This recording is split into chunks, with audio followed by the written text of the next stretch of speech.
Let's start at the door, because Yes. we are All Saints Pavement, based because there used to be 4 All Saints, and we are the one on the pavement. Yes. So you can see the pavement where it's dropped. The pavement has gone higher, and we've stayed at our original level. So like Merchant Adventurous Hall, is it? Yeah, You set- absolutely. stepping And down. what's worth looking at here is the sanctuary knocker. Yeah. So the sanctuary knocker, the idea was if you wanted to gain sanctuary in a church, all you had to be doing was holding that even if the door was closed. Yeah. So this is medieval with, or should be medieval, with someone's mouth coming out of the beast. Unfortunately, the insurance company won't let us have a medieval door knocker on the door. So this is a modern replica, and the real one is in the Minster's treasury. It's a facsimile, isn't Yes, it? it is, and you can. It nearly wrecked the door when we took it off. It was so well Really? put on. But we can. But you can still claim your sanctuary by just grabbing So it. claiming sanctuary, that was a kind of a legal right, Yes, was so it, if provided by the church? you couldn't be arrested if you were in church. So you would, and it was deemed. They were worried about you when you were in church, so that there was thought about that when you touched that, you were in church, even if the door was shut. So from that point onwards, the powers of law and order, they've got no control. They can still. You weren't quite safe forever, but you were. Yes, you had sanctuary at least for a moment. Well, And what was the kind of... I mean, I know a little bit about this. I think it was about 38 days or something in that region. But obviously, they were looking for certain outcomes, weren't they, by the end of this period? yes. I mean, this isn't my area of history either. Yeah. But no, I think it was. I mean, actually, for most of its time, it's never been used for sanctuary. It was used as it's just been a nice door knocker.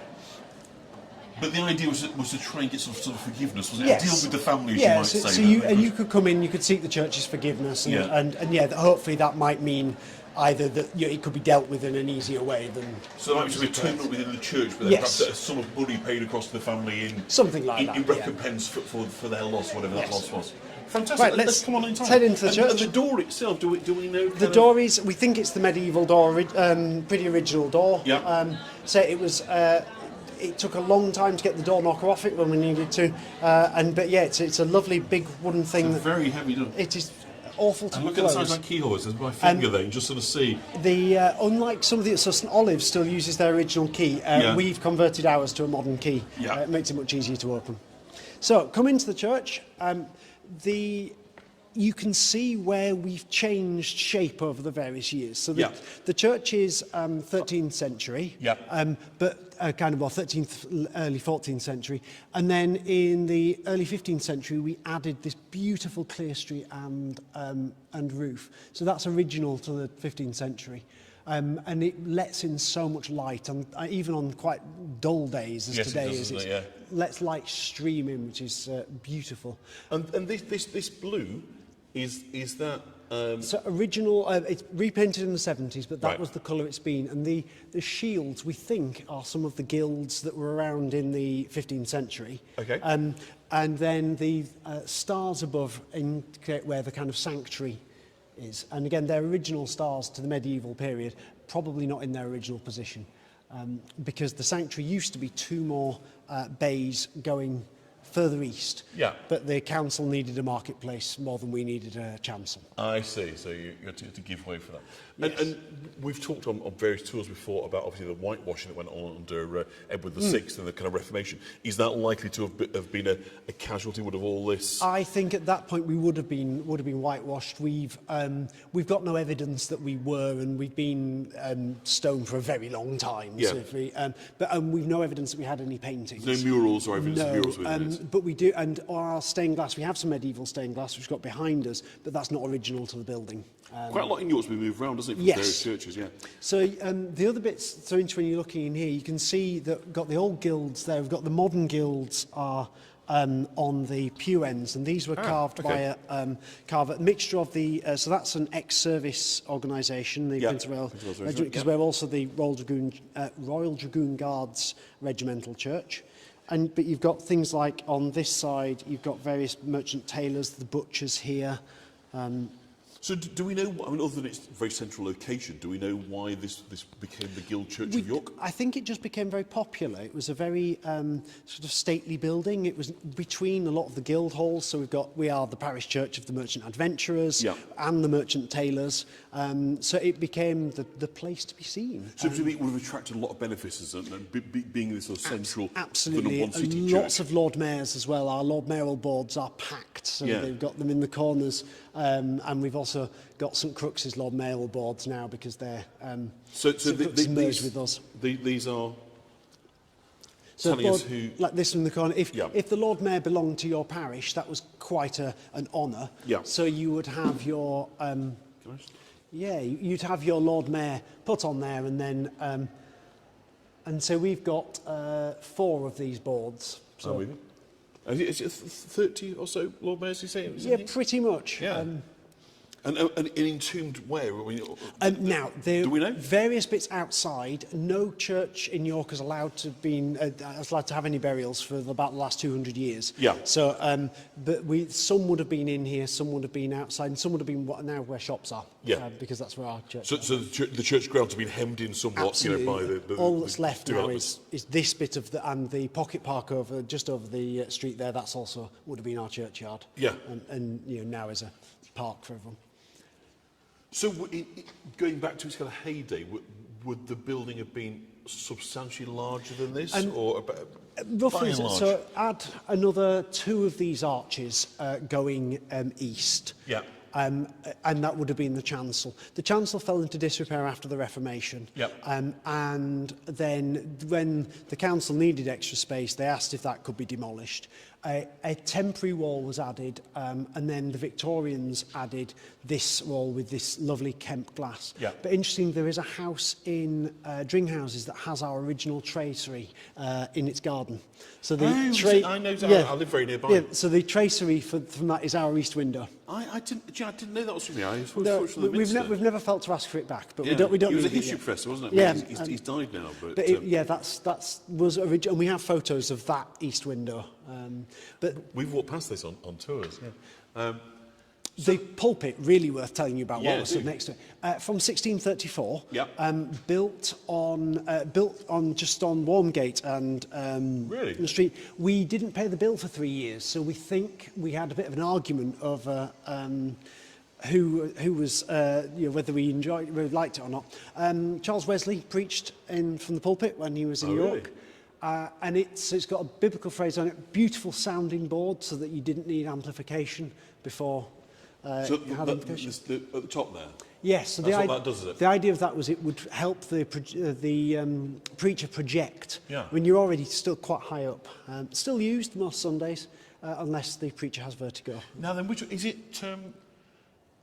Martin the Grand, where it's got the names of the church wardens inscribed across the bottom, I think. Yes, I think they've got them. We don't have one on this. They do on the font as the church wardens, probably.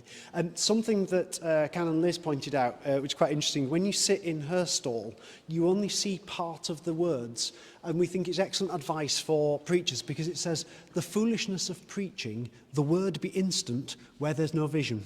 So we do like them to be instant if there's no vision. But yeah, it has a proper scripture as you go around extolling you to be preach well. It's a reminder against Kant, isn't it, as you might say. Isn't it interesting that...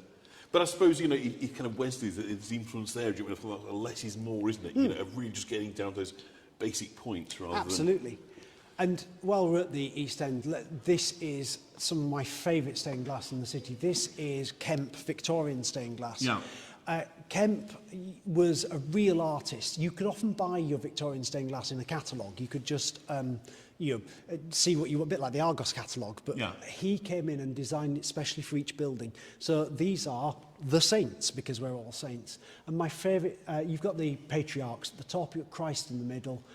You've got some of the Old Testament and then the New Testament saints. And then the bottom 9 are the local saints to York and England. Yeah. So you've got people like St Paulinus of York. So that's St Peter's School, isn't it? And the founding of the Minster in 1627. And you've got St William of York, St Cuthbert, the Venerable Bede. And then in the middle you've got the English saints, St George, St Alban and St Oswald. So is that this St Benedict here? Is that the monastic? Yes. Benedict, yeah.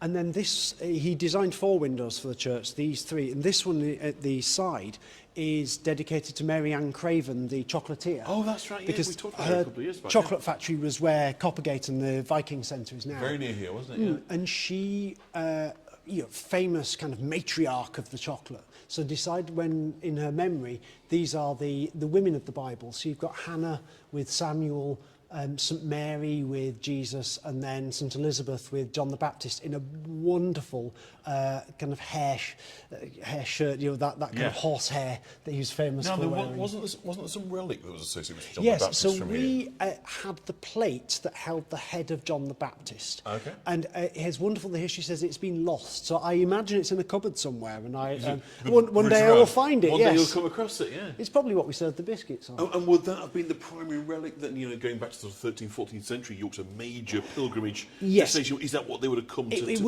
It would have been the bit for us to say that we are, we're just as good as the Minster with their relics of St William. We've got actual biblical relics. Yeah. And the Protestant in me would probably tell you that it's probably a lot of nonsense. Yeah. But yes, it was a thing that we were very proud to have. Or you can go elsewhere and see the other tray that Cody said. Yes, yeah. There was enough trays to probably do a dinner service. There's also a link, isn't it, with the merchant tailors who have John the Baptist as their patron saint. And they still come for on John the Baptist Day, they come for their evensong this year. So this would have been a very special link then absolutely. between the tailors and it was probably something that I'm not sure which came first, whether us having the relic kind of helped them to decide that was theirs, or whether they helped us to get the relic. But we lost the relic in about 1500. Can we have a look at this altarpiece then at the back then? So this is stone. Most things we've seen so far are carved with wood. It's alabaster. Alabaster, right? Okay. The interesting story behind it, so the surround is alabaster, and Christ glorified in the middle is alabaster. So is that a natural stone alabaster, or is that a compound? Oh, that's a question that I would have to look up.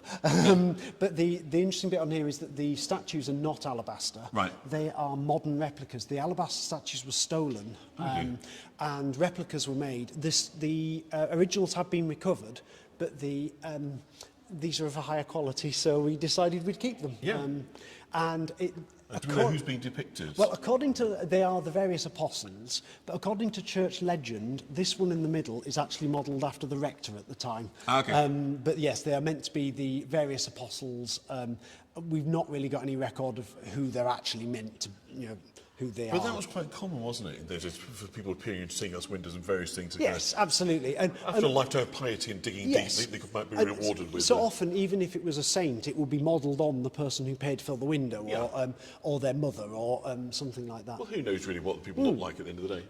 And the panelling around here is lovely as well. This is Mouseman of Kilburn. Fantastic. And you always have to point out a mouse if you're doing that. So ours is just under there. You can just... oh, yeah, fantastic. Might be a little bit dark, you can see the... Over these. Isn't that great? Fabulous. We all know about the mouse. Mousy Thompson. Yeah, we've got 8 in church. And I'm looking at this, and we've got Crown's scourging up, so this is the passion related we've got here. So All Saints Pavement now is a relatively low church in terms of Church of England churchmanship. Yeah. But as this was done, we were slightly higher up, slightly more Anglo-Catholic than we are now. There's no Stations of the Cross in here, though, is there? No. So we are a prayer book church. We use the 1662 prayer book still for all of our services, which means we tend to be quite traditional, inclusive but traditional in terms of our liturgy. I love the way on his work that you can actually see the that's how the you can marks tell. still, can't you? That's who he's famous for. Very rustic, dimpling. isn't it? Absolutely. Yeah. I mean, obviously, unbelievably skilled, but at the same time, you can see his hands on the work, can't you? It's beautiful. We've a few pieces of his. We've got the panelling, we've got some of the litany desks that have got mice, and the organ case from the 1960s. I noticed it's unusual. You've got organ pipes on kind of both sides. Yes. It's like a stereo, as you might say. So the original organ was behind where the one that you're looking at now is. Yeah. And there was an organ chamber that went out into Coppergate. Yeah. When buses started going down Coppergate, again, the council decided that they needed a bit wider, so they demolished our chamber, and the council paid for this Wood Wordsworth organ in the 1960s, designed by Francis Jackson, the Minster organist at the time. Yeah. But the cases, affectionately known in the church as the wardrobes, are mousemen, so they do have mice on them. Wow. So you've got... And the console's just there. So we've also got quite a few well-known sort of figures, haven't we? We've got Tate Wilkinson over here, wasn't he? Who was the entrepreneur that brought us our theatre in Yes, York. and it was the place, the church to be seen in. So it was the church to have your memorial, and certainly around that time in the kind of your early 1800s. Yeah. So, and we've got various. That one we've got the Williametti over there. Williametti is over on this side. I think the lovely thing about Tate Wilkinson is he's a sort of delightful chancer that realises if he gets royal put into the name, people pay Absolutely. more to come along. So he's a kind of Barnum-esque sub-thumper, isn't he? So that one, which one of those is the Etty one? The Etty one's that there, one, I think, sorry, yeah. yes, that one. So William Etty, obviously, who is most very- well-known these days, rather than artist, as the chap who was instrumental in saving the city walls. Yes, so these are John Etty and John Matthew and Esther. Yep. So various, erected in memory, because by that point we weren't really burying anyone in our churchyard. Indeed. And then on here, obviously, these are much more contemporary, but again, we've got... Yes, the various guilds. The guilds guilds say they come once a year. Each guild comes for their own service and various joint. So there's lots of pomp and ceremony. So we've got our next wearing one coming. of robes and so forth. Yes, wearing of robes, the yeah. carrying of maces. Next one is the butchers. They're coming just early October. They're due with us. And did this have an association then with the plays? Would have plays? Would the plays be staged outside of here? Sponsored a mystery play, and Yeah. in fact we do still have some links with the mystery plays when they're performed. But yeah, that and the guilds certainly had that link. Yeah, because there was wagons certainly on pavement, wasn't there, by Herbert House down absolutely. there. So font, I've noticed on your font, beautiful font cover, but you haven't got the winch to kind of pull it up. The So reason how is does that work the then? font is in the wrong place. Right. A font should be by the door, so that when you come in, it's your entry to the church is baptism, so that would be there. In the early 2000s, we decided that we needed a loo. So the toilet was added where the font used to be. And the winch is still up there. The problem with a winch is it has to be checked at least once a year. Yeah. And we probably take the font cover off about once a year. Right. So in reality, 3 strong men can pick it up. So that's how it does it now. It was the font cover is slightly later than the font, in memory of some of my predecessors as church warden. It's on the plaque there. Absolutely delightful. And we've got some lenses here as well. Yes, What about these? so the tower, our famous lantern tower, which has been copied by at least 3 other churches, St Dunstan in the West in London is an identical copy. These are would have been what was lit each night, so to focus the light like a lighthouse. Like a lighthouse, yeah, beam is here. It was still done until about the 1930s. In the 1940s, it was electrified as a memorial to the RAF, and about 10 years ago, it was made LED. And we can't go, but I think we've got you a little surprise for it, but without mentioning this chap here, because anybody who is historian, Absolutely. amateur or professional in York, Then owes you're a looking debt of at gratitude Angelo to this Rain. chap, Angelo Rain here. So he was rector here for many years, Yeah. as was his father. Yeah. And he helped restore this amazing bit of stained glass.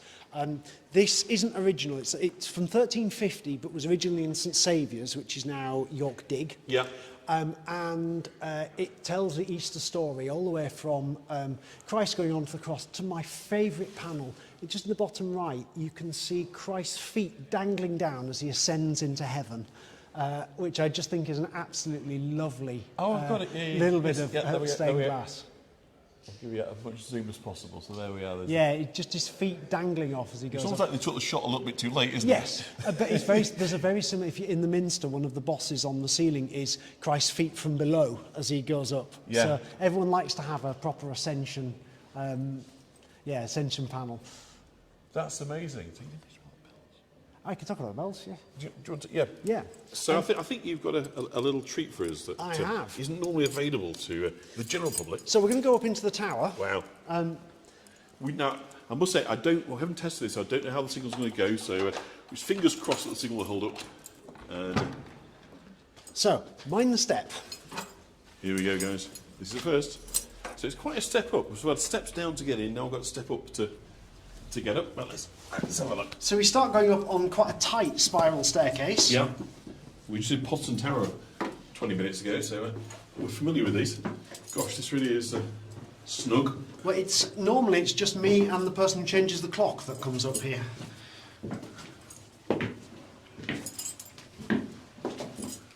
So I've just done a very similar one for 360 tour in St Olive's Church, going right up to the top of the tower. So that's going to be available for you to have a look at soon. So hopefully the signal's held up. So when we get to this point, you are looking out over Coppergate. Ooh. Yes, we are. And then if we go slightly further up, Okay. Transform your bum. if we come down this bit a little bit, I can show you our amazing little balcony. Ooh. The places we're giving you on York Unlocked. And you get a view that you don't normally get of our wonderful west window from above. Brilliant. And this is the clock mechanism as well that powers our I see. 2 clock faces. That's an intricate cog mechanism, isn't it? And the weights. And then if we take you up to the bells, and we've got 10 minutes before they chime. That blue. If you like the blue, here he is up close. Yeah, and that's the hatch there that you can see with the in the ceiling. That's how the bells were taken up originally. So this comes down. Yes, that will open up. That's an open hatchway for the bells to go. Yeah. Fabulous. So let's go up to the bells.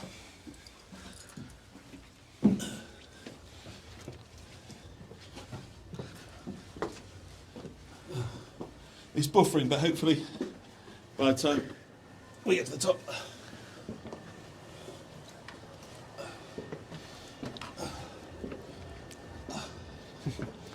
Wow. So this is our bell tower. We have the largest of the 3 bells of any parish church that's not the Minster or St Wilfrid's. Yeah. They are still chimed as part of the clock, and they're still rung every Sunday. They no longer swing properly. They're chimed rather than swung. Yeah. So what you literally move the hammers, as you might say, to crank.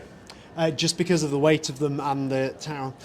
You can see, if we look just up to the ceiling, you've got a mixture of medieval and brand new woodwork. Wow. In 2020, we realised that the medieval beams you can see were no longer attached to anything. And so our amazing team of architects and builders created a wooden floor that goes above it and also holds the medieval wood in place. Amazing. And you get a lovely view of the church roof from here, and starting to go out over onto Through it.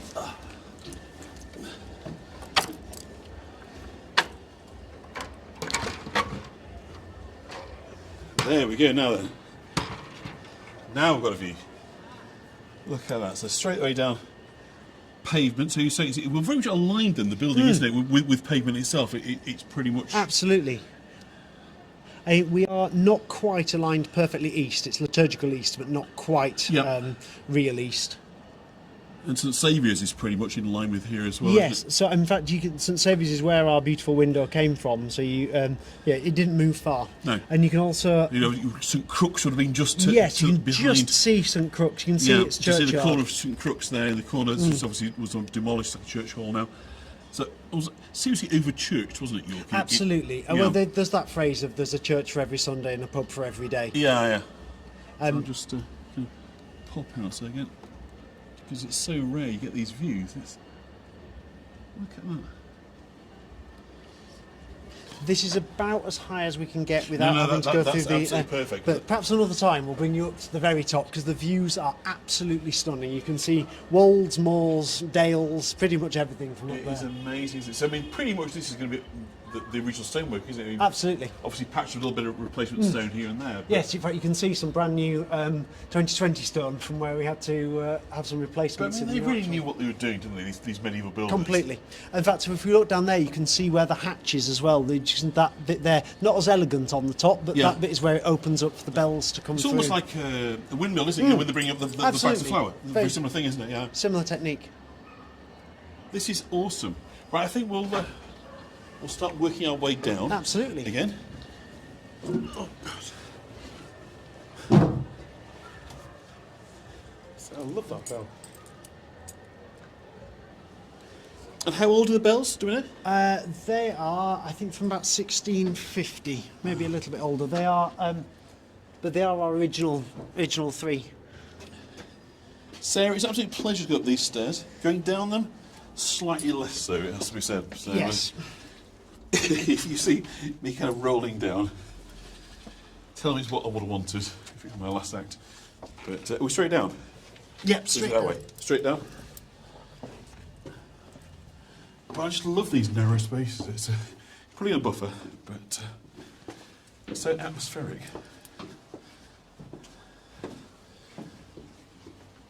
Down we go. Yep, just keep going and then we'll start spiralling down. That's it, Leslie. Leslie couldn't come up here in real life, which is the whole point of doing this, Leslie, right? Because I get to do the walking with you, get to experience it, and I can sit there with a cup of tea and get the vicarious thrills without the effort. But what an absolute delight it was to go there. Unexpected as well. Oh, a cute little window.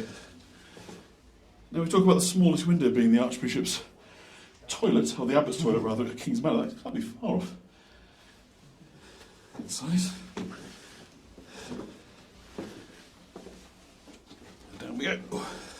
It's a beautiful door again at the bottom.